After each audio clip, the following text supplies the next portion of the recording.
to show you John Hattie.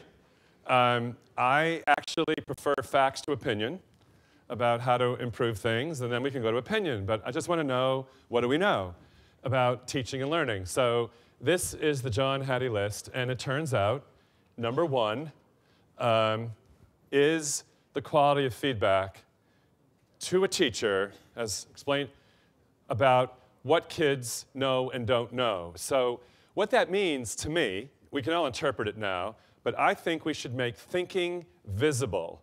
If I could get into the mind of a student and I could see it clearly, where's the confusion, where's the knowledge, where's the clarity, where are the questions, where's the application, but I can't. I can't get into the mind of a student. So I have to do the next best thing. I have to generate as much flow from the student as possible. I have to make a phrase I did not coin, making thinking visible. And if I were going to have an investment strategy in technology, I used to be a technology director. In fact, I was the technology director, here's my attitude, in the high school where Ferris Bueller's Day Off was made. I was the guy that taught Ferris to do that thing in his house with the... Never mind, but I was there, and there it is. But you know, what's your investment strategy around technology? Well, if I look at the research first, before I spend $1, I see feedback. John Hattie. I'm a fan of John. Do any of you know John Hattie? He's an important researcher in K-12. So, feedback. Okay, then I made fun of cell phones, so here's what we're going to do.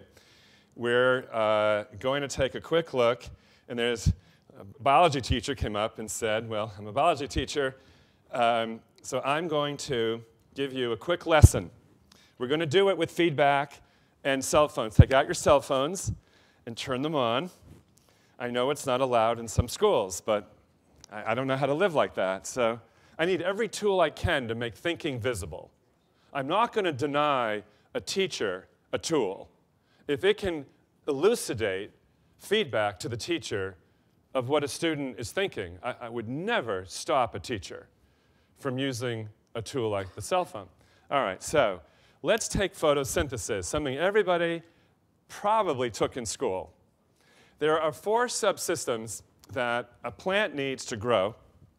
And please don't type, here, I'm going to stop the poll so you can't vote yet. Just to make sure. There's 4 subsystems. I know you can't read this. It's sun, water, air, and soil. Turns out you need all 4 of those things for a plant to grow. Now, only one of those things actually is the dominant contributor of the molecules that is the fiber of the plant. One of those 4 sources actually contributes the molecules that becomes the dominant mass of a plant. It's either the sun, the water, the air, or the soil, all right? So what I'm going to do is like American Idol, right? Just like American Idol, I'm going to start the poll. And for those of you texting, the phone number, the phone number is 37607. So if you could type that number, even though it's not a real phone number, it's okay, 37607 in the phone number slot of the texting end of your cell phone. 37607. Then, as you vote, if you think it's the sun, please type 18751 down to soil, which is 56. Please note it skips a couple numbers. Be careful when you read these numbers. Be very, very careful. And if you have a tweet, you're on Twitter, you can tweet at poll and the code, or if you're on a web device, you go to this web address, pollev.com, ACIS. And so you have all these different ways to communicate depending on any device you've got. I'll take any device you've got. It all ends up in the same place. Because I've read enough about systems thinking and understanding data that you want data in real time. As people learn, that's when you want the data. A week later is too late. 2 days later, it's too late to do everything you need. You can do some things with data that's a week old, but you can't improve teaching on the spot.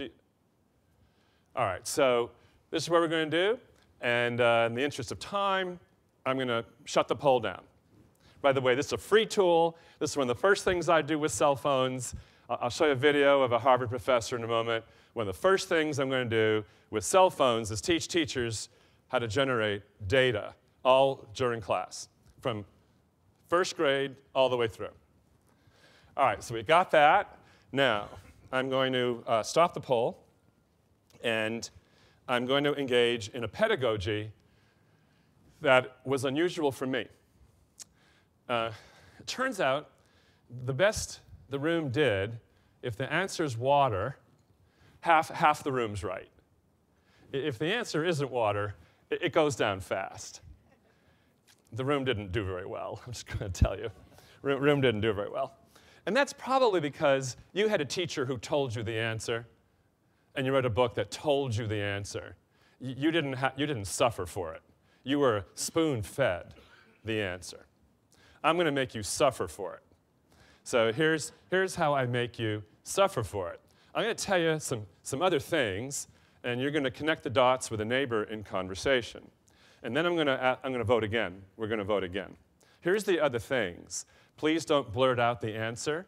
These are meant for you to think for a while with a neighbor. 3 things. 1, what's the dominant molecule of oil?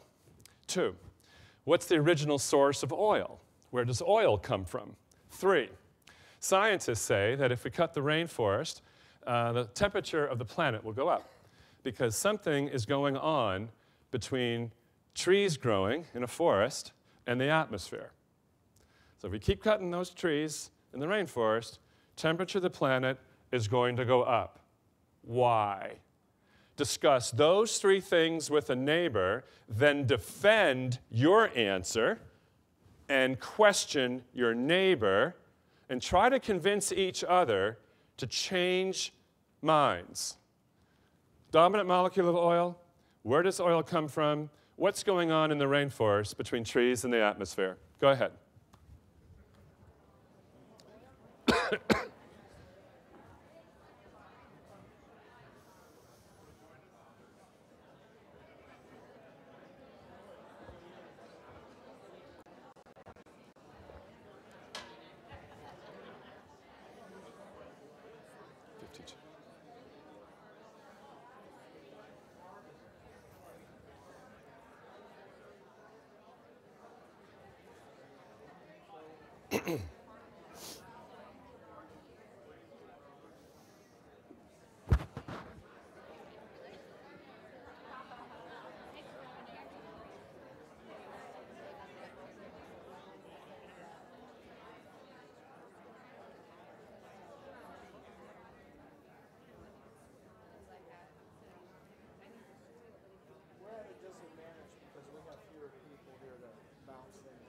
Yeah, you only have.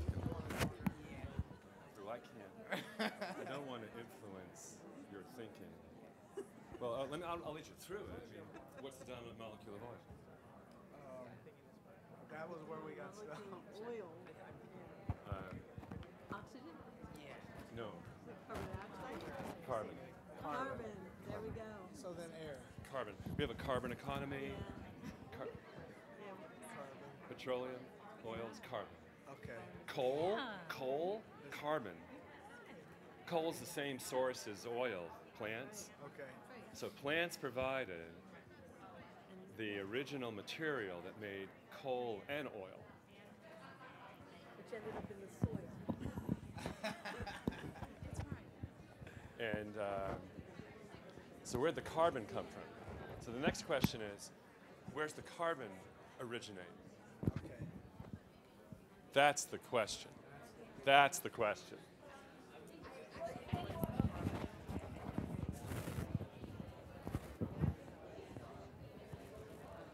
All right, in the interest of time, I'm just going to have to cut things short. I know this is frustrating. I'm going to start the poll again. And it will reset. The phone number and the web sites are the same. So all you have to tell kids, every teacher gets the same phone number all year. You just tell the kids, save that number. All right. Now, vote again. So once more, if you have a cell phone, 37607. And then one more time, pick a number. Don't text the word. Now, if you were my real class, you do not show the class the results because they're influenced by the results. But I'm showing it to you because I suspect some of you have never seen this tool, polleverywhere.com, which if you believe in today that data really can, if used well by a teacher in a classroom, improve learning, it's the first tool I'd be using. Every kid takes out their cell phone. If you like pure instruction, why wouldn't you show people? Hang on to that question. Yeah, the answer came from a Harvard professor who found that students looking at other students would be influenced, but he wanted accurate data. I'm getting it from Eric Mazur. I'll show his video in a moment, where I'm getting it. All right, now, this is good. 52, last time we had 52. Last time air was 20%. Air is 65%.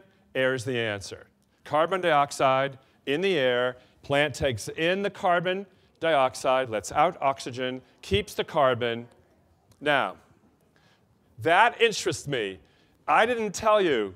The room improved, and the way we teach by telling. We teach by giving people answers. It turns out, I'm going to show this video now. Eric Mazur at Harvard, I believe, is one of the smartest guys trying to figure out what's the intersection of technology and research and improving learning. He is my current hero about redesigning. And what he's discovered is that the newest technology, by the way, if you were talking to somebody at your table and all of you were wrong, that probably wasn't a good conversation to have.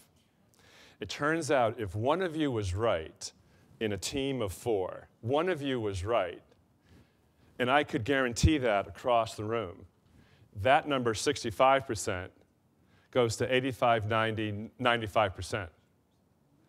The new technology sends a message back to you that you read off your device that tells you, turn to the 2 people to your right. The system knows who got it right and who didn't, and immediately organizes people in the room. I'm going to show you the video. So no teacher could do this that fast. This is not possible. But oh my gosh, what a difference when it's a two-way data flow, and we always talk about data as going to the teacher. It has to go to the kid. All right, now, which it didn't in your case, but you still did much better. All right. And by the way, what's interesting, if you're looking at data analysis, and by the way, I've been doing data design stuff since the early 80s, this doesn't show a pattern of one wrong answer being more dominant. You see, it's almost an equal distribution of wrong answers. So that wasn't my fault.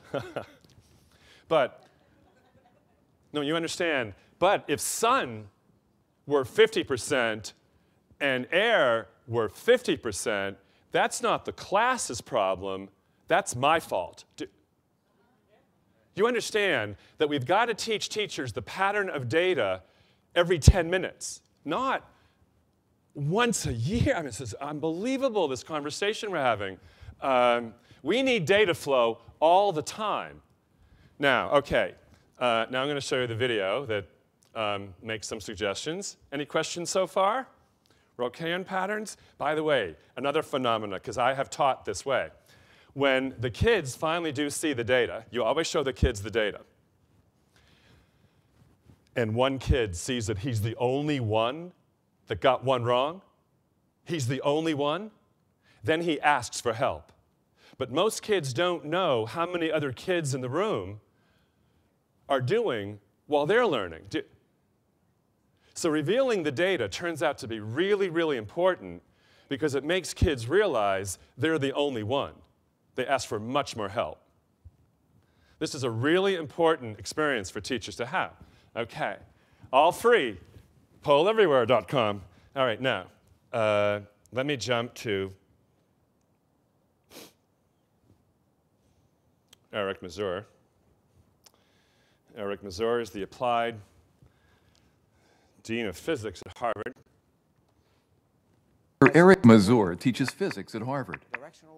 Over the years, he discovered that students in his introductory physics course were passing exams without having understood the fundamental concepts he was trying to teach. Do you believe that?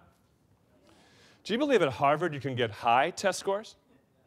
High test scores.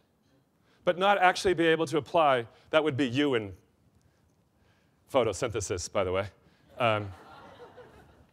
So, you know what, all this discussion of closing the gap, I get another problem. Kids with high test scores don't necessarily own the knowledge because our assessment models are so far removed from owning and applying. We don't test for that. We just test for regurgitation, which has nothing to do with actually being able to apply the knowledge. So closing the gap, even if you closed it, it might not do the country any good. Kind of a little detail, but important. In response to this problem, Professor Mazur developed a variety of interactive techniques linked to each other in ways that help his students learn basic concepts far better than before. Requiring students to read, think, and reflect before the lecture is the first step in Professor Mazur's interactive. All right, one of the things you did not see in the movie The Network is that Mark Zuckerberg was a student in Eric Mazur's physics class. Mazur invented Facebook, not Zuckerberg. Mazur discovered that many students at Harvard will not raise their hand and ask a question in front of their peers. But he needs those questions. It is my belief that maybe the most important information in a classroom, whether you call it data or information or anything else, the most important information are the misconceptions and the questions and areas of confusion in a student's mind. How do we get it out? How do we get out all that misconception in students' minds? Well, it turns out that honestly, I am not exaggerating, you can get 100% of the students asking questions online. Those same kids, or using a cell phone to ask a question, or you can text it in. I can get an entire room of kids actively asking questions in a room with a cell phone where they will not raise their hand. Do you believe that? You either do or you don't, so let's just move on. All right. Now, this is earlier I said lesson plans have to go because lesson plans are based on a linear, one-size-fits-all lesson plan for everyone, regardless of where they are. Some teachers literally dust off their lesson plans next year and use them again, regardless of who's in the room. Mazur did the same thing, lesson plans. Then he studies the brain and game theory and some other things, and he realizes that why go over stuff if everyone understands it? Just focus in on the patterns of misconception. So this is called the flip model of learning, as many of you know. All of Mazur's lectures went into the website. So no more transfer of knowledge in a classroom. In an age of the internet where I can get all the lectures I need with a playback button, I don't want my teacher telling me the answers. That has to stop. The added value of a teacher in the age of data, the added value of a teacher is to study students' questions and then figure out which problems to give the next day. But the problem with that is most teachers, Mazur says, the more you know about your subject, the more difficult it is to think how a first-time learner thinks. The more you know about your subject, the more difficult it is to understand a first-time learner. I believe that. What Mazur did is, these are students' questions. You can't read this, but Mark Zuckerberg walked into physics, and he had to participate, and he realized every kid around him was doing it. That's what lit him on fire, by the way, Zuckerberg. and photographs of the girls, and you wanted to see what they, and then the kids start reading each other's questions. Oh, that's even more interesting, because most homework you're not supposed to share with your friends. But in this model, he wants you to read all the questions of all the students. And you know what? They do. They're curious. Kids are curious about other kids, whether it's inner city first grade kids or kids at Harvard. Doesn't matter. Now, you study the students' questions. It took Mazur 3 years to unlearn how he taught. It took him 3 years. He gathered 3,000 questions that he did not have. Well, once you have 3,000 questions off your website that you've tagged, do you know what I'm talking about? This is a calculus question. This is a theoretical design question. This is a question comparing two forces. All these questions have to be tagged. So when you see the questions the next time, you can click on the tags and generate the right problems to give in class. Your physics teachers probably don't have what Mazur has. The 3,000 tagged questions. That's what you want, are the questions of students. That's gold to a teacher. More data.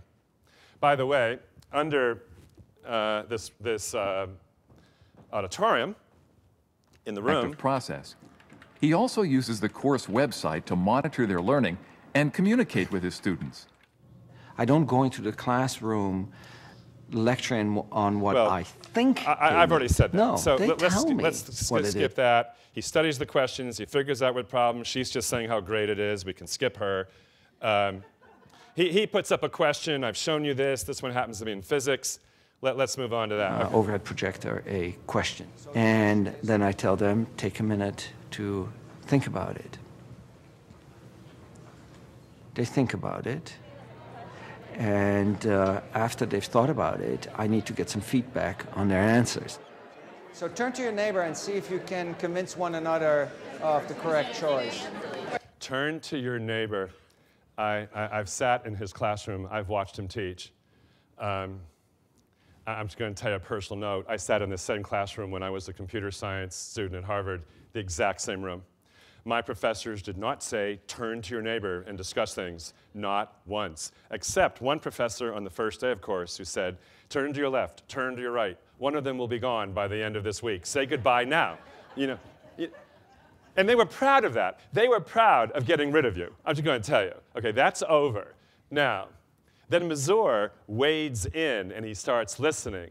Now, we have so much technology today, under every one of those seats is a directional microphone. And he is recording all the conversations. He has 100 kids in the room, so he can't listen to all 100 at once. But the latest technology produced by Cisco called Show and Share, very sophisticated, does voice print analysis and does a complete transcription and lists all the words by patterns as soon as the recording is made. So if you're a teacher and you need to zoom in on one student's analysis of the use of the word photosynthesis and transport, you come right to that kid's conversation immediately. Okay, we have good technology today, really good stuff. We're just not using it. That's data. When you can record over the course of a year conversations of every single student, because every 20 minutes you're doing this, collecting data, doing it again. Socrates was right. I'm going to add the Socratic method here. It turns out that having a conversation can actually help more people learn something at a deeper level than simply taking notes. It turns out that learning is social. All right. Only if you want to go for application, right? If you don't, if you just need test scores, just tell them the answer. It goes out of the page and on the top it goes in, so they cancel each other out. There is a torque. There is a torque. How do you know that? And B is down. All right, so that's it, right? His results are astonishing. What he's been able to do of getting kids to the application level went from 20% to something like 80%. It's an astonishing turnaround by No more homework. This is really important. Here are the elements of this. We have to stop blaming kids for having the wrong parents. We have to stop that. We should not be tracking kids down and marking them down for not doing their homework. First of all, if they did their homework and they did it incorrectly, the brain records the incorrect way. So one of the notes, if you are taking notes, this is really important. Practice does not make perfect. Practice makes permanent. Whether it's right or wrong, practice makes permanent. Why would you send kids home to do 10 problems in algebra unless you're going to give them immediate feedback? So this whole data flow that we're talking about here needs to be completely re-engineered. You need immediate feedback. After a half a second, the brain is already recording biochemical pathways. So I want to show you another video. If you think this is just for Harvard kids and who have some sense of accountability and all of that, let me show you another hero of mine, a guy named Greg Green. Greg Green's the principal of a high school outside Detroit that has one of those charter schools, maybe, talking about earlier today. Greg Green taking a risk at-risk kids. So look at the rest of this on YouTube later. How can you let 52% of your students, 1 in every 2 students, failing your English, math, and science class, and even 28% is too high for social studies? My name is Greg Green, and I am Clintondale High School's principal and curriculum coordinator for grades 6 through 12. When we evaluated our failure rate last year from our freshmen, we found that in English language arts, our freshmen were failing at a 52% rate. And in mathematics, they were failing at a 44% rate, science, a 41% rate, and then it's the opposite social of studies, a 28% rate. And these kids, as a principal, it's just unconscionable to have that going on in your building. To continue doing the same thing and think you're going to get a different result isn't going to work. So we sat down and we said we got to try something different. Because we felt like the class time, was probably the most crucial time that we had with students. We decided to flip it and try spending more time working with the students in class and having them get the lecture and the lessons at home. This allows us to get more one-on-one time with them. I'm not speaking to a mass group. By having homework done within class, we quadrupled the time that students and the teachers actually work together All right, so I went to this school too. And I sat down with Greg Green and the students and teachers, and I watched this. It was astonishing. So they went from 52%, 40%. See those failure rates? Those are unconscionable failure rates. That is not uncommon for an urban high school in the United States of America. They dropped that down into single digits to teens in every category in 1 year. That's almost unheard of. And the way they did it is they decided that all homework would be done in class. No more punishing kids. Game theory, stop. Edward Deming told us after World War II that in order to get the best performance in an organization, you have to drive out all punishment. You have to get rid of anything that smacks of being punished for your work, for taking a risk. Okay, so they take care of no more punishment because homework is all in class. Easy. By the way, it saves teachers time. The one thing we heard, $100 million for another hour in New York City? We can take care of that. Just stop giving kids homework in all the New York City high schools. Let them do it all in class with immediate feedback from teachers. Now, I know I just lost half the room because we base the system on punishment and collecting homework. But what Mazur discovered, just to connect the dots from Harvard to inner city Detroit, what Mazur discovered is that with the web, you can move all content where there's a replay button. So what they did at Clintondale High School, if you want to search this YouTube video, it's Clintondale High School, Greg Green, those are your keywords to look at the rest of this. And what they discovered is that there's so much recorded video already that covers the curriculum that you don't have to produce anymore.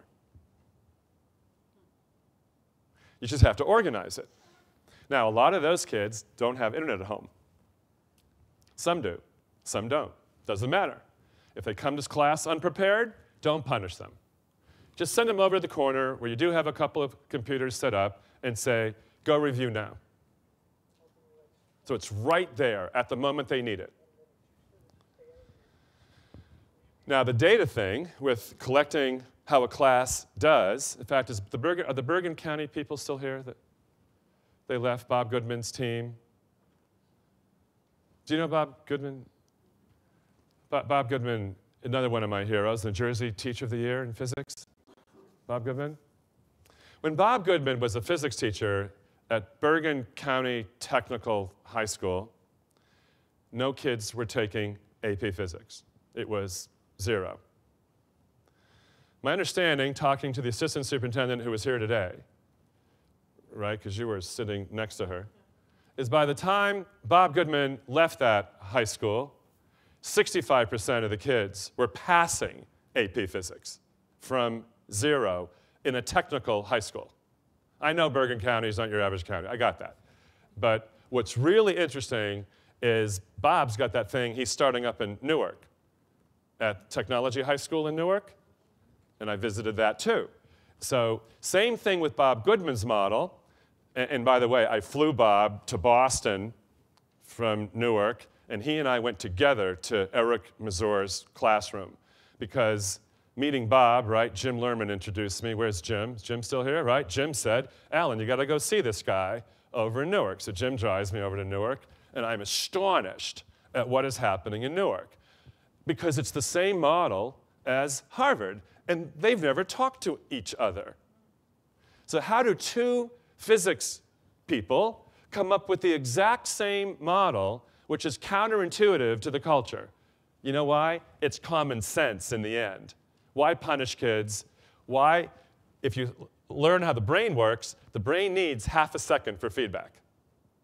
Why delay that any longer than half a second? That's a good use of data, within half a second. Now we're talking. This is a very quiet room. Was my attitude wrong again? We're okay? Okay. So, starting in first grade, second grade, we're going to teach teachers. Little children love this. They love clicking these things.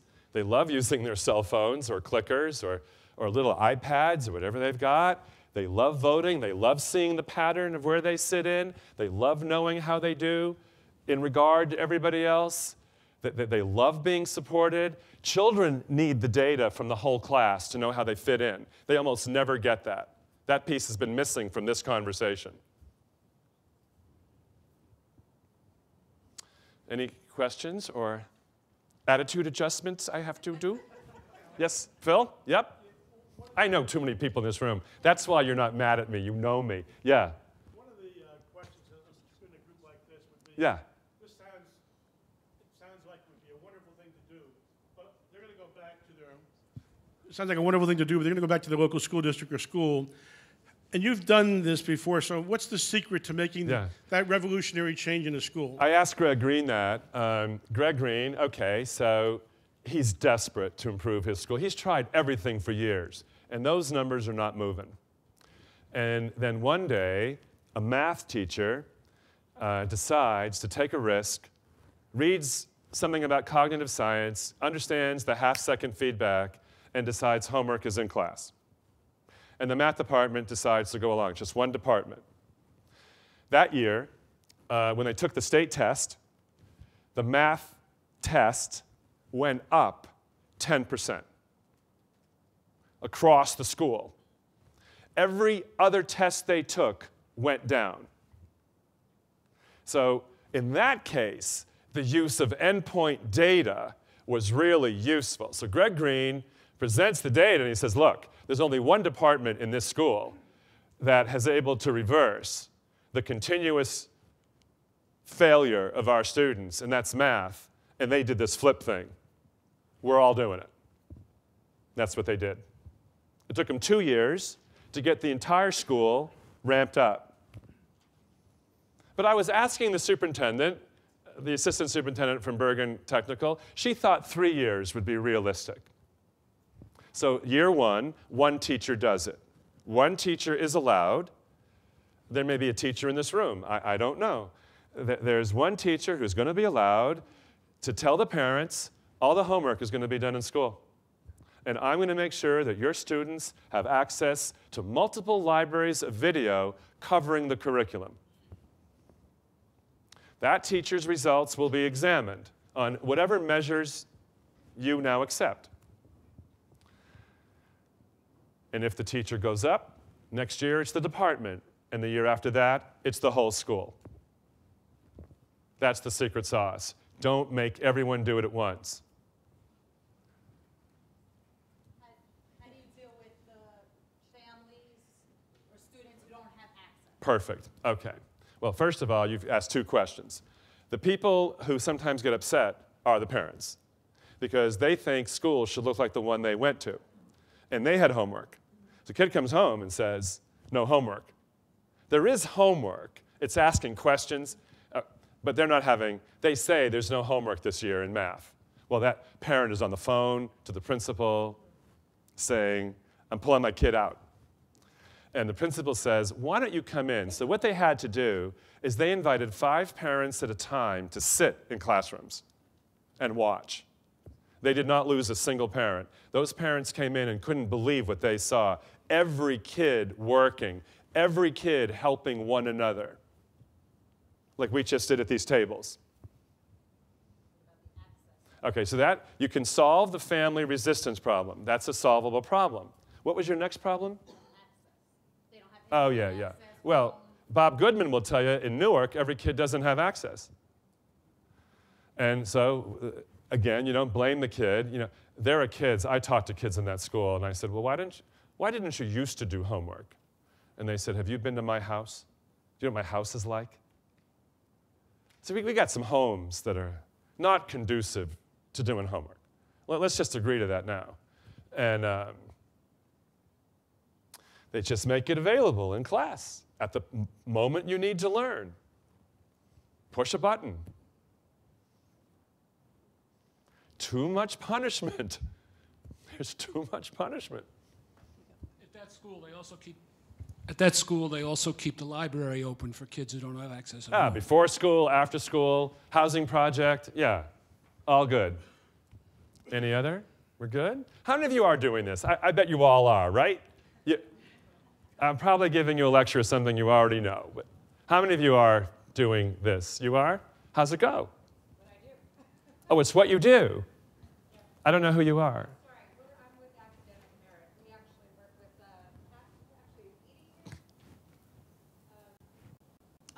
with, I'm Susan Graham. I'm with Academic Merit.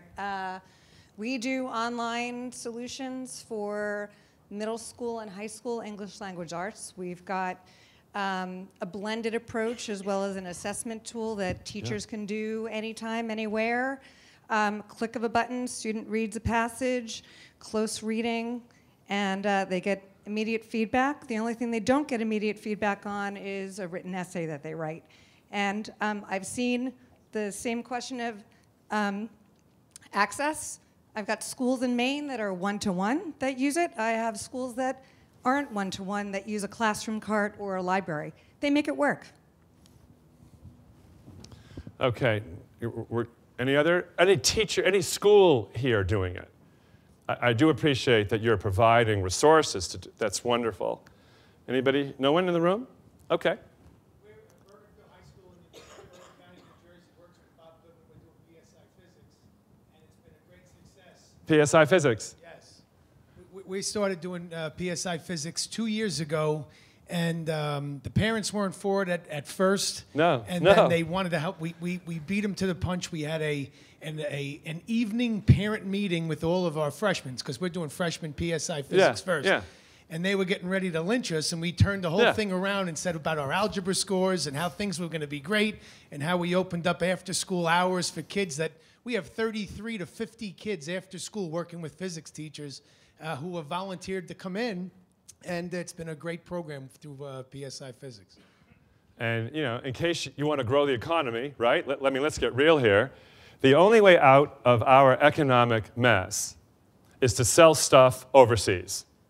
Studies have been done. There's two ways to grow the economy. One is you tell all Americans to stop buying anything that's not made in the United States. That will generate 2 million jobs. I've seen the numbers. But you're not going to stop going to Walmart, and you're not going to stop buying Toyota. So I don't think we can do that. The other way to grow the economy is to invent more stuff and sell it all around the world. The models of job creation there start at 10 million jobs and go up. Now, it turns out that physics is the lifeblood of invention. In the state of New Jersey, for those of you in New Jersey, I'm going to give you some bad numbers. And I'm from Massachusetts, so what do I know? But in New Jersey, 1.5% of all of your students take AP Physics. That's a small number. And that is not equally distributed, that little number. There are some high schools, 0, not even 1, right? So the 1.5 isn't in every school 1.5. It's Princeton, 15, and some other schools, 0. That's kind of how it goes. What percentage of kids are taking AP Physics? We now have, this is our first year we offered AP Physics. So first year, oh. This is our first year. This year, we have 36 students taking it this year. Next year already, as we get into the master schedule, it's doubled. We're almost at 70. All right. So if this was an economic planning meeting and not an education meeting, this were Israel or Finland, and the education people were sitting next to the economic planning people, which happens in those countries, we would have to get this done. Go team. All right, next idea. All based on cell phones, guys. By the way, the Khan Academy, for those of you who have a cell phone, whether it's Android or iPhone, go to the App Store right now and type in KHAN, and you will see one course after another that you can download into your cell phone. So in Bergen County, if any of your kids have an Android or an iPhone, the summer before they take the course, I would instruct them, as soon as their guidance counselor hands them their schedule, they're going to go to the App Store for Android or iPhone and download all of AP Physics into their cell phone. All right. Next idea. By the way, how much time do I have? I never saw an ending point on this last session. When does it, am I done? I'm done. That's okay. I can end any time. I have 20 minutes? 20 minutes. All right. Next. Making thinking visible. I want to do some more that way. And just for fun, I didn't show you this when I was finishing up the first time. So we saw that can't believe that just went down, but roughly 20,000 students have seen that tutorial. And I showed you a little bit of that, and that was fun. And now what I've got to do is just get, by the way, this is a fascinating site. You may want to show your 6th graders this website, mathtrain.tv. And the mornings are usually a little more popular than the afternoons, but let me just click on this cluster map, similar to Kathy Cassidy, 1st grade. These are the places that have come on in the last 20 minutes. From Brooklyn to, I don't know if that's California or Canada, can't tell. I think it's Canada. A couple places in Canada, Kentucky, Myrtle Beach. I was in Myrtle Beach this weekend. That's probably why that happened. So once again, I just want to reinforce that the effort that children put into their work, I think in part, is developed on the human relationships that are connected to that work they develop. If you're doing it all by yourself, no one ever sees your work, some people are highly motivated, but I think in terms of understanding children and the social structure of kids, they'll do even better if they see what other kids can do. That motivates them. Whether you're shooting baskets, you want to repeat what some guard kid did on the basketball court, because that kid could do it, or in mathematics. Kids say, I want to do that. All right, so I just want to finish that one off. And this has very similar countries who've seen that stuff compared to that first grade class. Okay, next. I get another friend in Canada who's a math whiz. Let's see if I can show you his blog. I want to show you what I think an interesting blog looks like. Let me just get another. That's one of it. He has many of them. Let me just back up here for a second. Whoop. I'll just type in pre-cal and blog. This is a friend of mine named Darren Kurapatwa. And Darren discovered that most teachers never check students' notes. There's more data that we don't use well. Students taking notes. The bell rings, and the kids walk out, and that's it. Teachers don't understand what kids in their own classroom recorded to represent what just happened. So I want to show you what Darren did. So he's teaching AP Calculus. This could be any subject. Please don't be put off by the upper level. So on this blog, just to give you an example, every day, one student is the official scribe. One student has to take notes. So I know you can't see this because of the reflection from the light, but I don't want you to read it so much as to look at the pattern of design. Formal equation with some paragraphs described around it.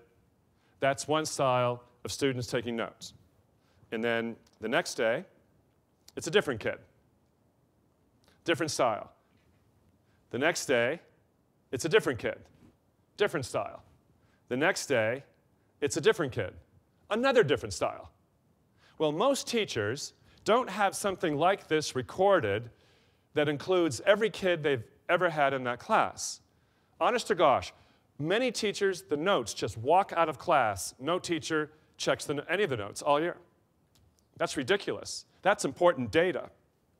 Now, in Darren's case, because you have a different student taking notes every day that the whole class sees, quality of the notes skyrockets. You see, if I'm just taking notes for myself, that's not a lot of social pressure.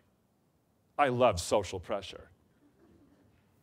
But if I'm taking notes that the teacher is going to beam up the next morning in class and start the review from my notes, I am slightly more interested in the quality of my notes. Oh my gosh, do they skyrocket in quality. Kids who never take notes are taking notes. Plus, the other thing about showing students the work of other students every day in a subject like calculus, or second grade, it doesn't matter. Kids start having conversations with one another. So I'm just going to tell you the story of this kid. This kid sits in the back of the room. This kid has no friends. This kid doesn't sit at the right lunch table. They don't even know how this kid got into calculus. Right? Doesn't have the right friends. But occasionally, a kid with the wrong friends makes it in. But the kid takes brilliant notes. The next day, every kid wanted to know, who's that kid? They're talking to him. You can change the dynamics of the conversation in a room if you treat it like a team instead of individuals. Now, we've got enough tools. We've got Google Docs. We've got blogs. We've got wikis. We got enough. We could do this in every classroom in the country. How many of you run a school where every teacher, every day, has students recording and documenting the learning that is then shared with every other kid? No one. This is free. This is no charge.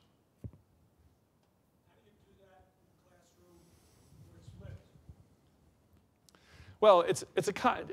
Jim, I'm just giving a lot of different ways of making thinking visible.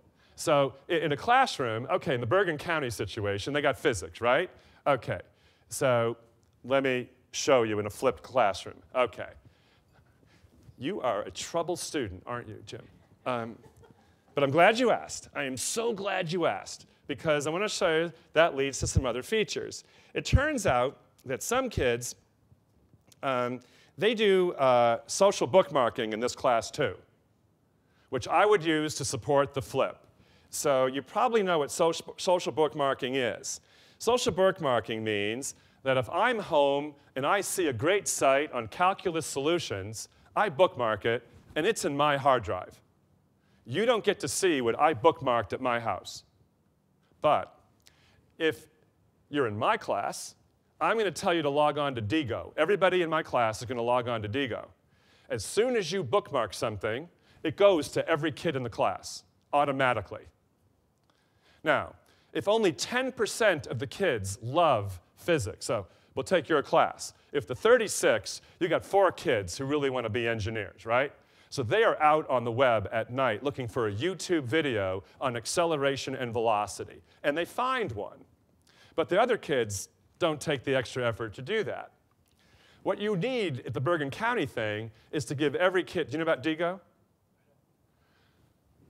Every kid in physics is going to get Digo. Digo is social bookmarking. What Digo means is you build community around shared resources. So in this case, in calculus, I mean, only if you want to be rigorous and highly motivated and successful would you do this. Otherwise, don't do it. It's just not worth your time. So if I scroll down this, just at the bottom, I'll tell you, there's calculus, 5 page. Oh, he's going to tell me it's over. I'm just going to tell you, there's a couple hundred. Or you know what? I'm going to tell you what. I got Digo for my doctoral class. We have Digo. So I'm going to log into Digo and sign in to my own Digo account. I'll tell you how we're teaching. So my Digo name is Global Earner. And I get my password, and I get signed in. And I'll just show you. I'll go to my groups. And I have a group called Seton Hall 15. That's the 15th year of this doctorate program. Seton Hall 15. I'm going to click on my group in Digo. And what I get when I click on my group are my doctoral students sharing everything they've found for their doctoral research and my course. So before Digo, my doctoral students, who are principals and superintendents and curriculum directors, and they would do their own research for their own dissertation. Fair enough? But you know what? There's overlapping interests in a group of 28 doctoral students in education. So what we did is we formed one group. Whenever any one doctoral student saves something, it goes to all the other doctoral students with explanations, detail, descriptions. Okay. I think I'm talking a completely different language for more than half of you. You're looking at me like this is not your land. This is not your land, is it?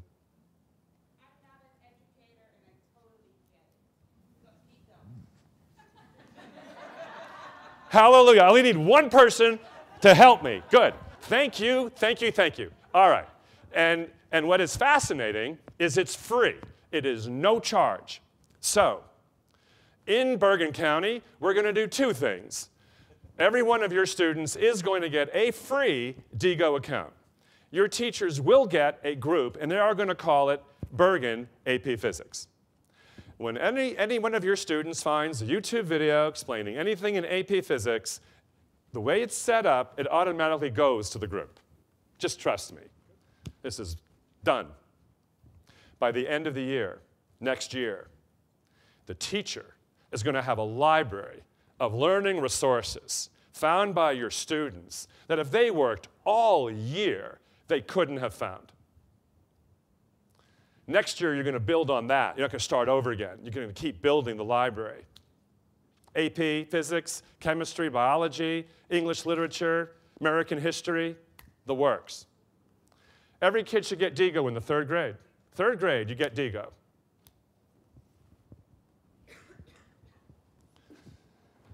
And how much time do I have?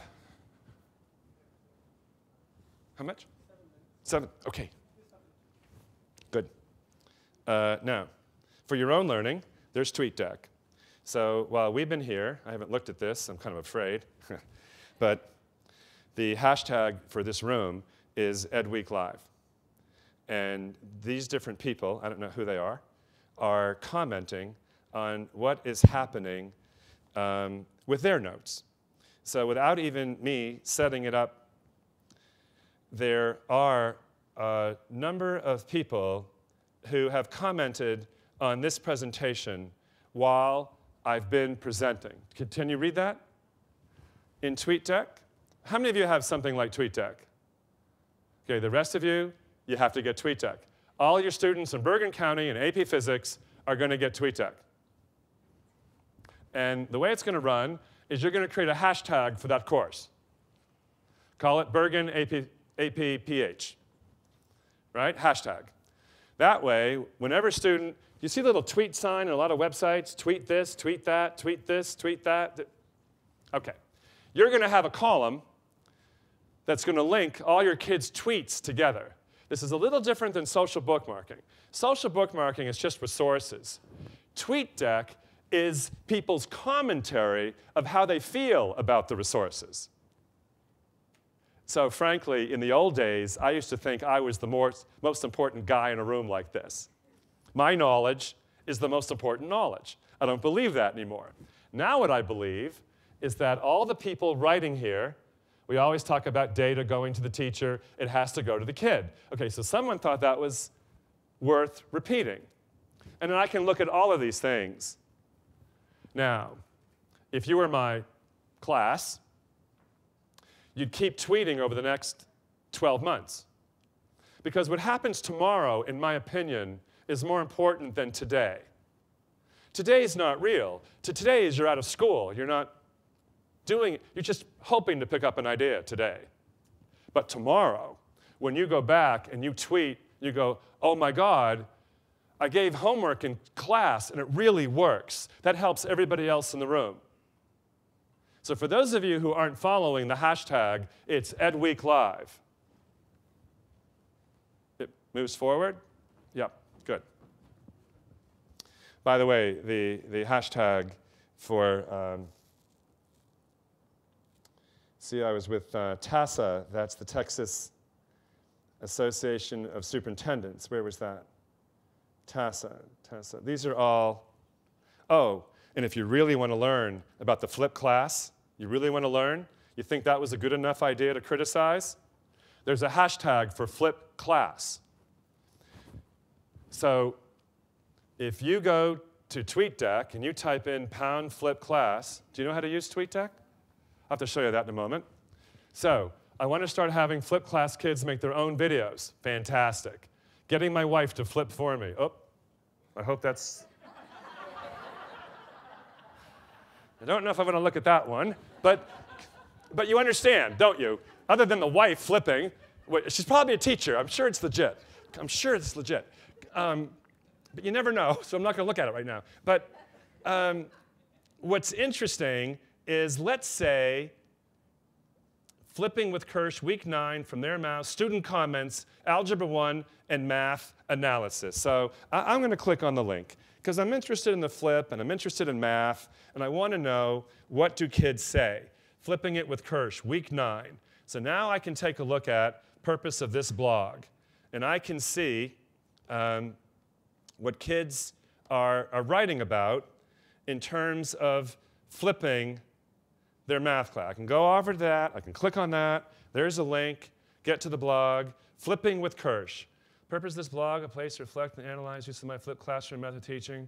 2012, 2 math classes. My goal is to see what's working. And okay, all good. So becoming more useful, and I can scroll through this, I can read the kids' comments, I can see what the teacher's doing, all kinds of stuff that came to me via tracking the hashtag for flipped class. in every single area in education, whatever you want to study, there is a hashtag.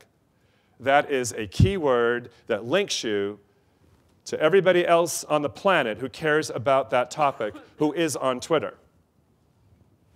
So after today, you want to learn more, you will follow Flip Class.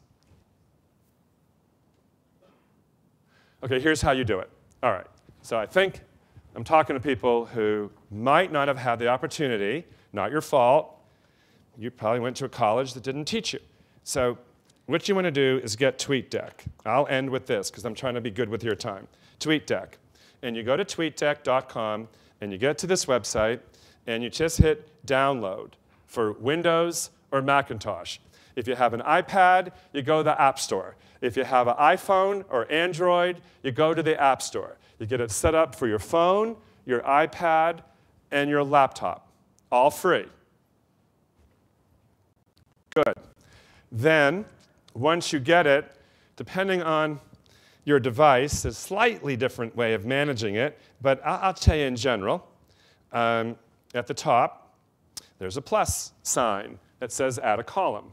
So I'm going to click on that. I'm a physics teacher, so I'm going to type in pound physics. Just like that, pound physics. A pound sign always precedes a hashtag. So I type in pound physics, and it generates immediately a column on physics. By the way, your physics teacher needs to be following physics. Because if he's following physics,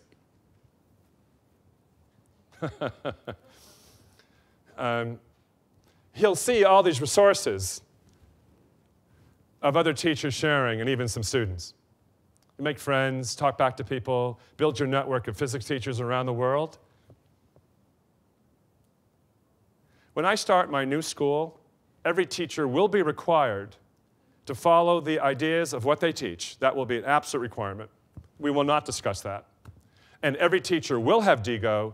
Every teacher will be researching the latest resources, and they will show their students how they can follow the teacher's DIGO account. That way, whatever the teacher learns, the students learn. That same moment. I like that. I think teachers should make learning visible. I think there's many skills a teacher has, many skills. One of the most important skills I believe a great teacher has is showing students how they learn. A lot of teachers never show students how they learn. They already know the stuff, so they never get to the part where they're showing how they struggle and learn. DIGO helps, Twitter helps. Now I got to stop. Sorry I took too much time. Thanks for listening, guys. All good.